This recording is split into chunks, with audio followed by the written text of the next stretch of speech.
لأن لو الواحد فقد الرجاء هيستمر في الخطية ويضيع.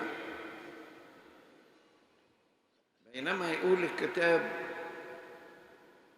عن الشجرة التي لم تصنع ثمرا، وكان هناك اقتراح بأنها تنزع من الأرض،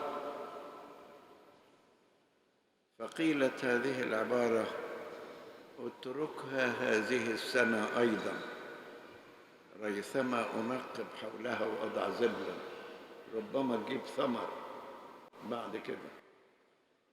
حتى لو كان يبدو الأمل خفيفا أو ضئيلا، الكتاب بيقول إن وجدت حبة واحدة في العنقود فما يزال فيه بركة. تصوروا من قصص الرجاء في العالم إن الحكم الشيوعي في روسيا وفي رومانيا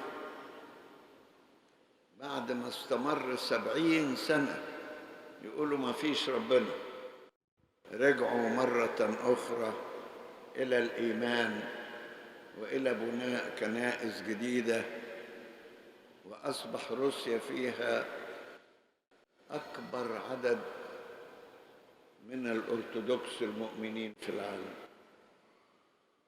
ورومانيا أصبحت من البلاد بتاعت ربنا.